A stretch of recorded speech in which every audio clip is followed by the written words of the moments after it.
allez bien. Alors, je n'étais pas supposée filmer cette vidéo à propos du sujet que je vais vous parler aujourd'hui, mais ça allait pas bien. Ça allait vraiment pas bien. Écoutez, il y a des journées de même là, que tu te dis ça y est, je sais ce que je vais faire, et là t'essayes de le faire puis ça marche pas.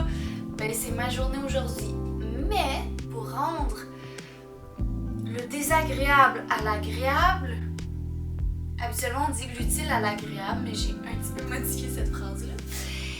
Pour le besoin de la cause, bien, je vais faire en sorte que mes péripéties de ma journée et ma frustration du moment se changent en quelque chose d'agréable et d'utile pour moi et vous à la fois.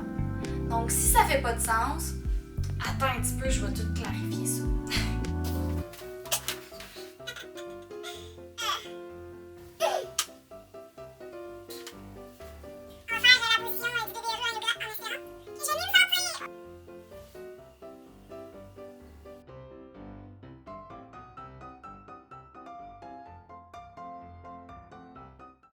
Alors dans cette vidéo, je te donne 5 clés qui m'aident à avoir un peu plus de zénitude dans mon quotidien en espérant que peut-être une de ces clés va t'aider. Numéro 1.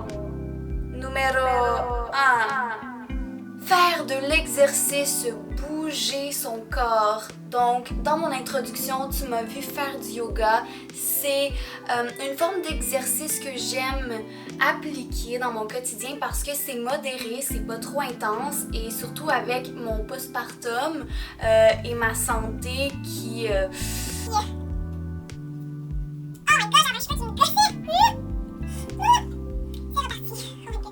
Donc, avec mon postpartum et ma santé, je ne peux pas là, faire un entraînement trop intense. Donc, le yoga, c'est super pour moi. Ça aide non seulement à oxygéner ton corps, qui aide en passant à diminuer le stress et l'anxiété, mais ça m'aide avec la gestion des émotions, ça fortifie mes muscles, ça m'aide vraiment à faire la paix dans mon esprit. Donc, bouger / yoga si t'aimes ça, / marche, jogging, muscu en salle, whatever. Tant que tu bouges ton corps, ça va t'aider. Numéro 2. Les mantras. Ou pour les plus cartésiens, affirmations positives.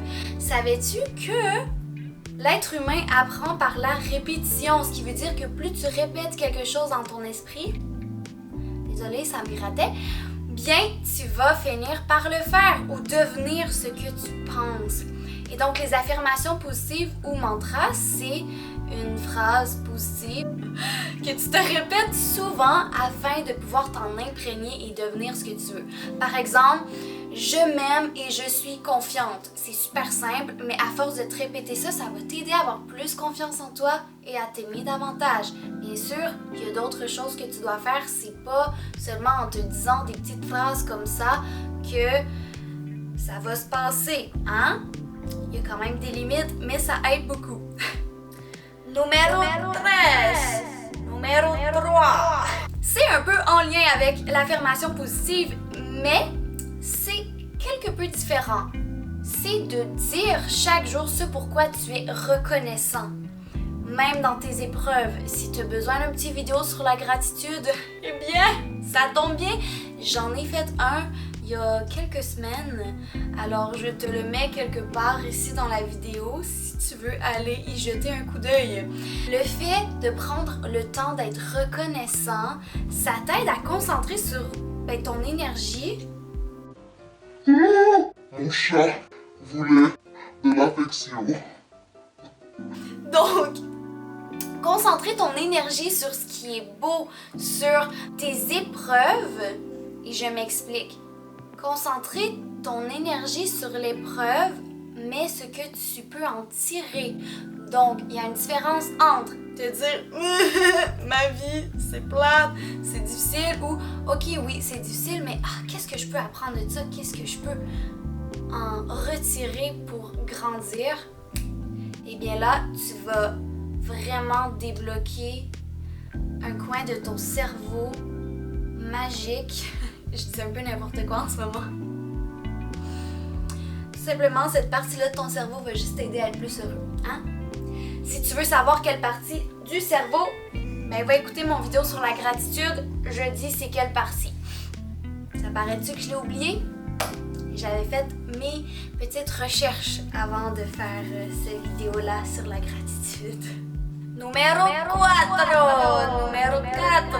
Est-ce que tu savais que lorsque tu rends service à quelqu'un, ça t'aide à te concentrer sur cette personne et donc moins sur toi? Ce qui signifie que tu penses moins à tes problèmes. Pour vrai, rendre service, c'est miraculeux. J'ai déjà expérimenté dans ma vie et lorsque je m'efforce de vraiment me concentrer, désolée, j'ai un petit bébé à côté de moi et un chat qui veut sortir de la chambre. Je reviens.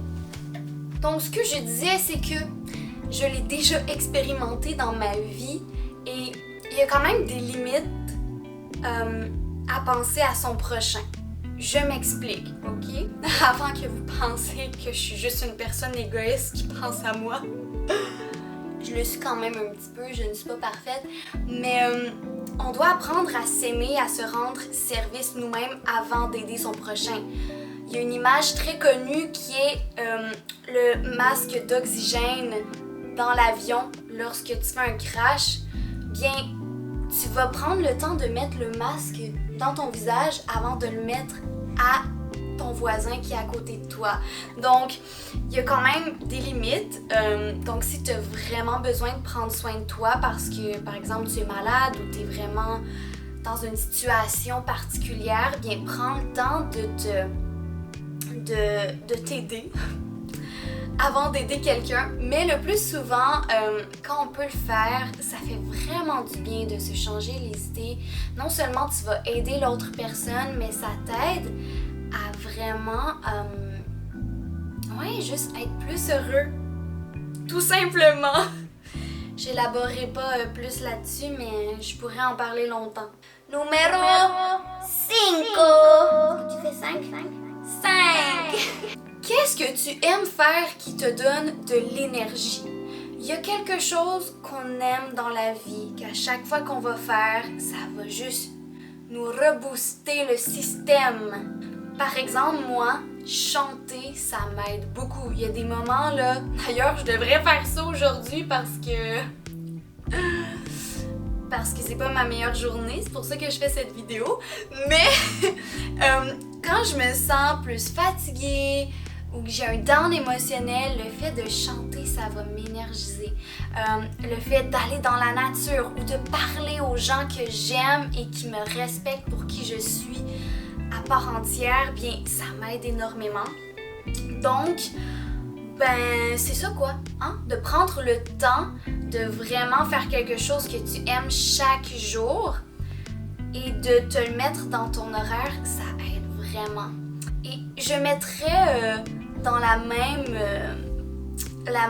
clé, quoi, le même numéro 5, de prendre le temps de faire une pause.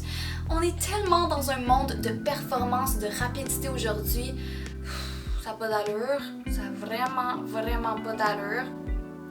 Nuance. C'est bien d'être performant, d'être productif, mais quand c'est trop, comme on dit, la modération a bien meilleur goût, ben, on fonce dans un mur, tu sais. Ça fait des burn-out, des choses de même. Pis c'est pas le fun, ça. On veut pas ça.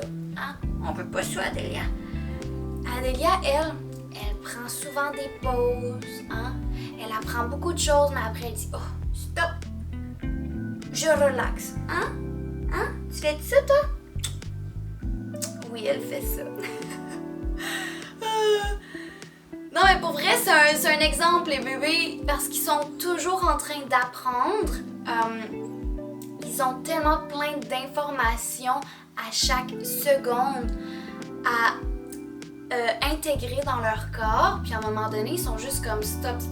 Moi, j'ai besoin de faire ma sieste, là. Je m'en vais dormir. C'est pas comme ça que ça fonctionne. Souvent, il va y avoir quelques pleurs, puis c'est maman qui doit calmer ou papa. Mais vous comprenez le principe, juste de prendre le temps de prendre une pause. Ça peut être une sieste, mais ça peut être aussi juste d'aller relaxer quelque part, d'écouter de la musique, d'aller prendre un petit chocolat chaud avec un ami. Je dis chocolat chaud parce que moi, je ne bois pas de café. Mais vous comprenez quoi, hein, ce que j'essaie de dire.